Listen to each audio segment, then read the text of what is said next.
Have you ever imagined being stripped of your very identity, your body violated in the most brutal way, all to satisfy the twisted whims of a mad emperor? Sixes, what if that emperor forced you into a grotesque parody of marriage, parading you through the streets of Rome as his bride, while the crowds whispered in horror? Sixes. This is the nightmarish fate of Sporus, a young slave boy caught in the clutches of Nero, Rome's most infamous tyrant. His story is a harrowing tale of imperial cruelty, where power erased a person's soul and turned them into a living doll. But was this just Nero's madness, or a symptom of Rome's decaying empire? Sixes. And in the end, did Sporus find a way to reclaim his dignity? Sixes. Oh, sorry. Welcome back, history lovers. Today, I bring you deep into the heart of ancient Rome, an empire that stood as the pinnacle of human achievement, yet harbored shadows so dark they could swallow a soul whole. It's the mid-1st century AD, under the Julio-Claudian dynasty, a time when Rome's vast territories stretched from the misty shores of Britannia to the sun-scorched sands of Egypt. But beneath the grandeur of marble forums and triumphant arches, the empire was rotting from within. Political intrigue festered like an open wound. Fives, senators plotted in whispered corners. Legions grew restless on distant frontiers, and the emperors themselves teetered on the edge of madness, their absolute power breeding paranoia and excess. At the center of this storm was Nero Claudius Caesar, Augustus Germanicus, born in 37 AD as Lucius Domitius Ahenobarbus. His family tree was a tangled web of ambition and bloodshed, rooted in the divine claims of Julius Caesar himself. Nero's father, Gnaeus Domitius Ahenobarbus, was a cruel consul known for his violent temper. Fives.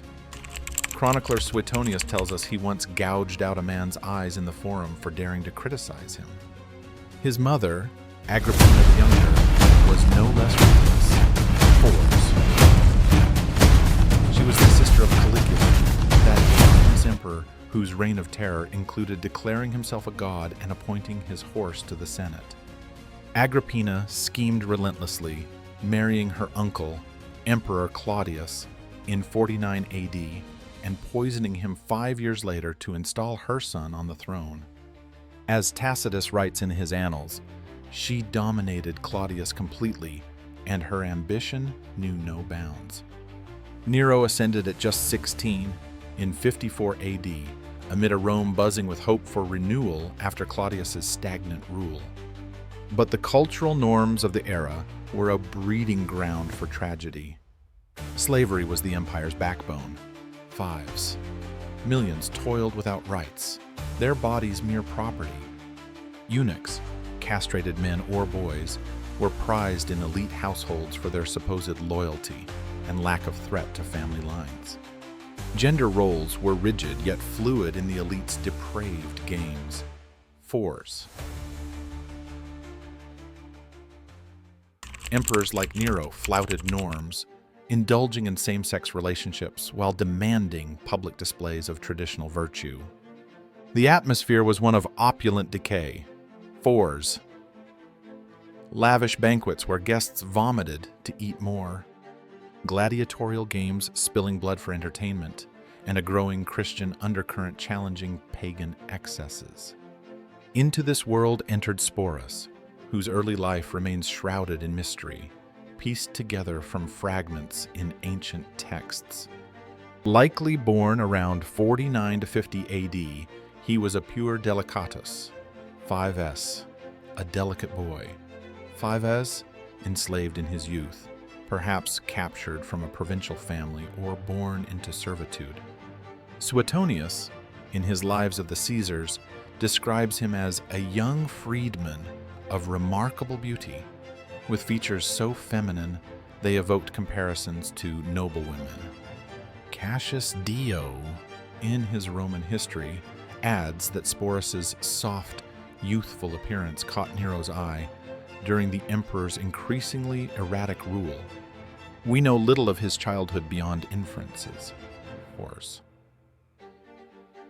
As a slave, he would have endured grueling labor or training in the arts, perhaps as a performer or attendant. Primary sources like Dio note that such boys were often groomed for the elite's pleasures, their innocence commodified. But even in these sparse details, whispers of destiny emerge. Nero's second wife, Poppaea Sabina, died in 65 AD, kicked to death by the emperor in a fit of rage when pregnant. As Tacitus grimly records, Fours. In a sudden outburst of anger, he kicked her when she was pregnant and ill, causing her death. Poppaea's beauty haunted Nero. Fours. He embalmed her body with spices rather than cremating it, as Suetonius recounts, and held a lavish funeral where he praised her as a goddess. This loss unhinged him further, setting the stage for Sporus's horror. Mythbusters often claim Sporus was a willing participant, but sources debunk this. Fives. Dio emphasizes the boy's terror, forced into a role that erased his identity. Foreshadowing loomed large. Force. Nero's early reign showed promise under advisors like Seneca, but by the 60s, tyranny reigned. The Great Fire of 64 AD, which Nero allegedly fiddled through, a myth. Fives. Fiddles didn't exist, but he did compose poetry amid the flames, per Suetonius. Led to Christian persecutions and lavish rebuilding, bankrupting the treasury. Alliances fractured. Fours.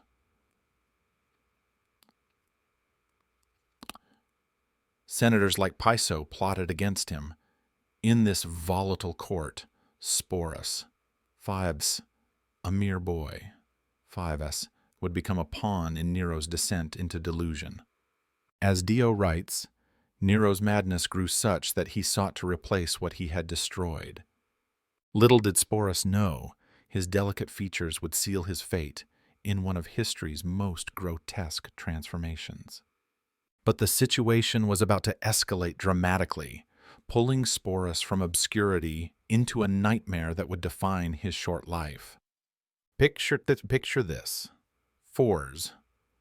The opulent halls of the Domus Aurea, Nero's golden house, a sprawling palace of excess built on the ashes of Rome's fire-ravaged districts.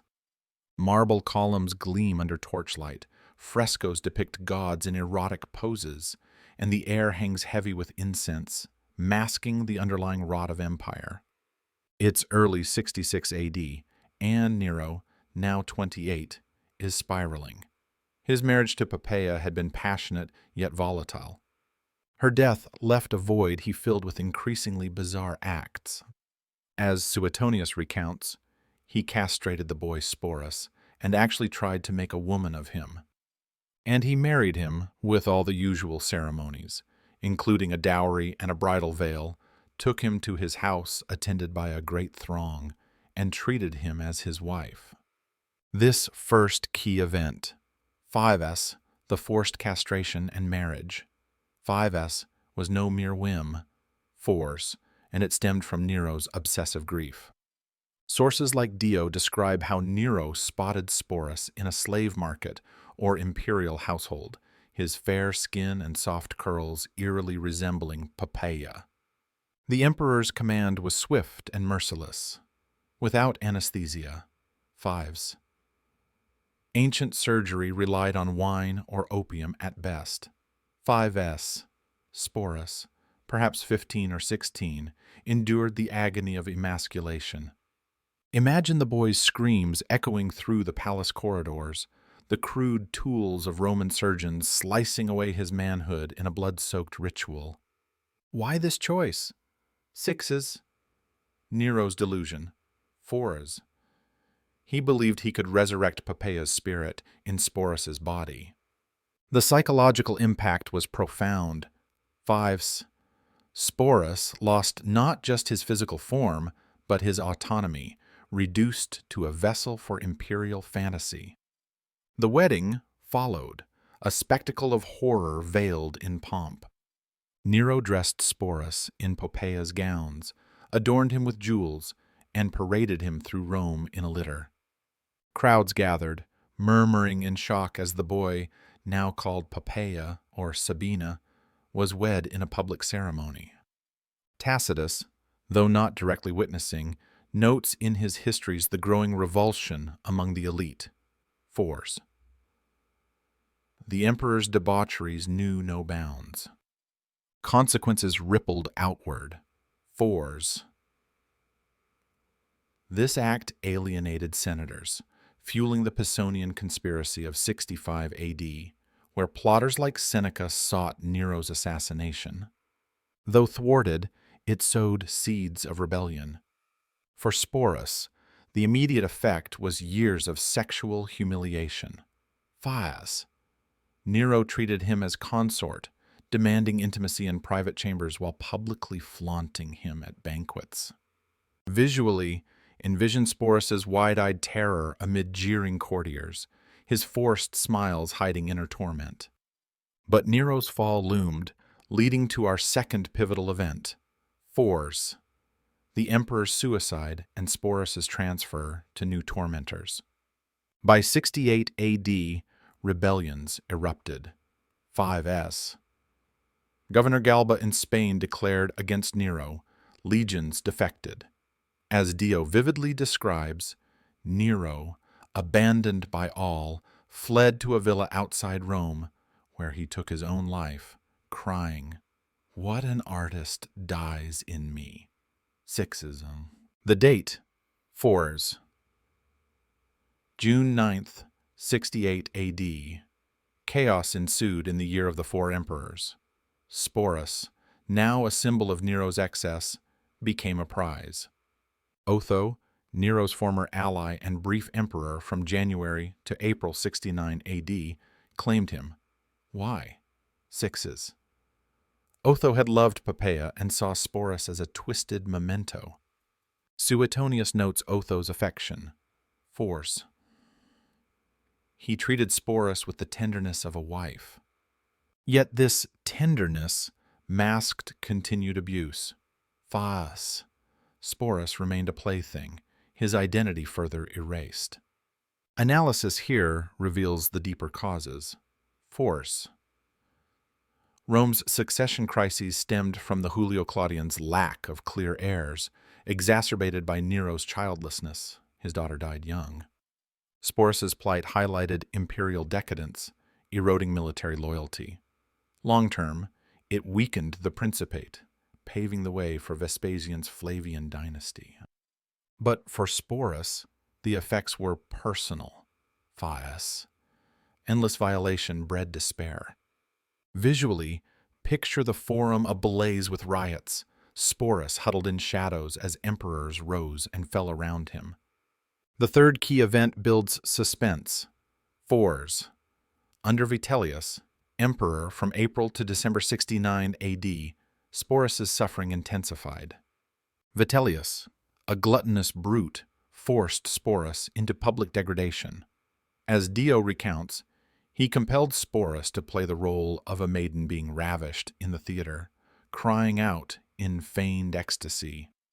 Imagine the Colosseum's predecessor, crowds roaring as Sporus, in bridal attire, endured simulated assault on stage.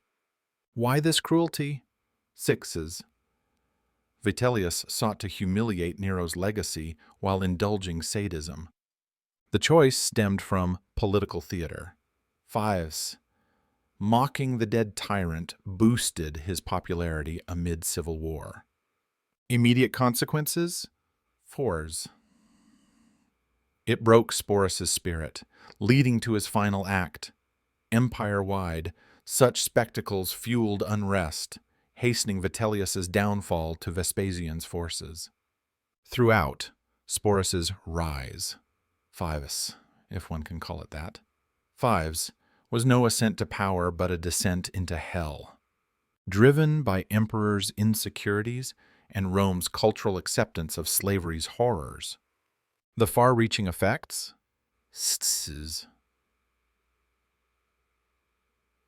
No.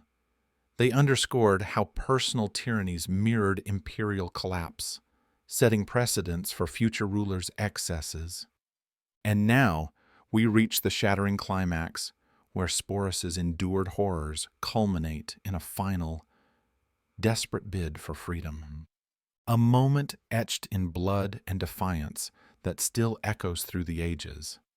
The year is 69 AD, Rome a cauldron of chaos as Vitellius clings to power amid Vespasian's advancing legions. Sporus, now around 20, has survived Nero's castration, Otho's possessive affection, and endless public shame. But Vitellius pushes him to the brink. As Cassius Dio details in his Roman history, the emperor plans a grand spectacle. Sporus must perform as Persephone in a theatrical rape by Hades, symbolizing descent into the underworld. Eyewitness accounts, though sparse, paint a vivid scene. Fives. Preparations in the amphitheater, crowds gathering under a sweltering sun, the air thick with anticipation and the metallic tang of fear. The air thick with anticipation and the metallic tang of fear. Sporus, adorned in flowing robes and a veil, is led to the stage, his steps faltering, face pale beneath heavy makeup. The psychological toll is immense. Force. Years of identity erasure have left him a hollow shell, his boyhood self long buried under forced femininity. But in this moment of ultimate degradation, Sporus reclaims agency. Dio's account slows the pace. Fours. As the performance neared, Sporus, overcome with despair, begged a gladiator for his sword. The tension builds. 5s. Guards nearby, the roar of the assembling mob distant yet oppressive. In a hidden alcove, perhaps behind stage curtains heavy with dust and the scent of incense, Sporus turns the blade on himself. No grand speech, just a swift, resolute act. Blood pools on the stone floor, warm and sticky as life ebbs away. Suetonius corroborates in his brief mention, Force. Sporus, unable to bear the shame, took his own life rather than endure the role. Mysteries swirl around this tragedy. Was it truly suicide, or a mercy killing by a sympathetic guard? Sixes. Some theories, echoed in later Byzantine sources like Zonara's, suggest poison, 5s, perhaps self-administered to avoid the pain of steel. Evidence weighs against murder. 4s. Dio and Suetonius, both relying on contemporary records, emphasize Sporus's volition, aligning with Roman views on honorable death. Conspiracies abound. 5s. Did Vespasian's agents facilitate it to deny Vitellius his spectacle? 6s. Unlikely. 4s. And the timing points to personal despair.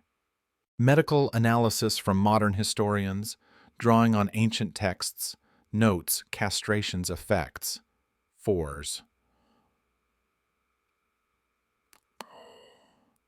Hormonal imbalances leading to depression, compounded by trauma, made suicide plausible. Debunking myths. 4s. Popular tales claim Sporus lived on, remarrying under Vespasian, but primary sources refute this. 5s. Dio explicitly states his death preceded Vitellius's fall.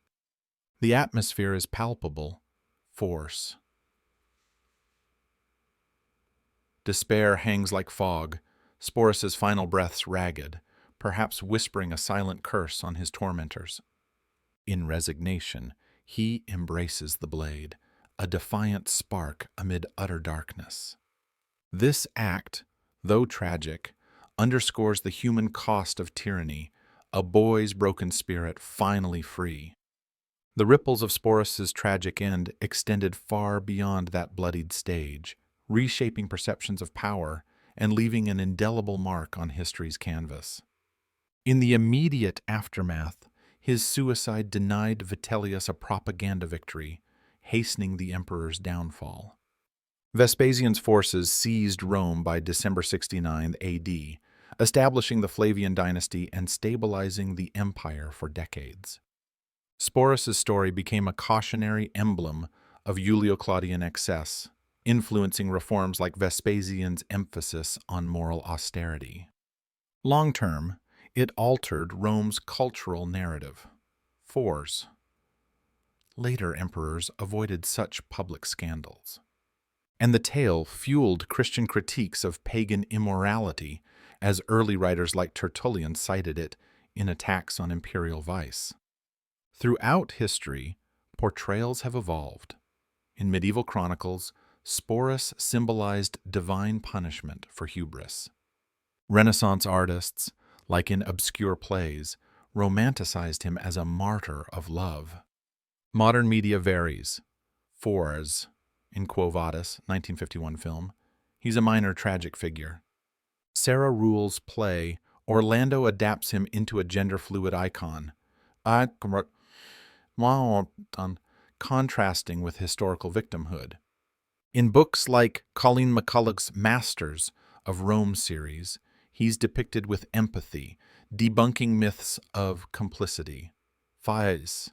Reality shows him as coerced, not consenting. Reality shows him as, in my view, the true tragedy wasn't just his death, but the systemic erasure of vulnerable lives under unchecked power. A squandered innocence that highlights resilience's quiet power. In wrapping up this haunting journey, we've seen how Sporus's life, fives, a brutal tapestry of violation, humiliation, and ultimate defiance, fives, serves as a stark reminder of how tyrannical power can crush the human spirit, yet never fully extinguish its will to reclaim dignity. Though his story ends in tragedy, it offers a reflective light. Force. In choosing death over further degradation, Sporus asserted control in a world that denied him any, teaching us the enduring value of personal autonomy against oppressive forces. Thanks for joining me on this exploration into history's darkest corners. Fies. Keep questioning the narratives that shape our understanding of resilience and power.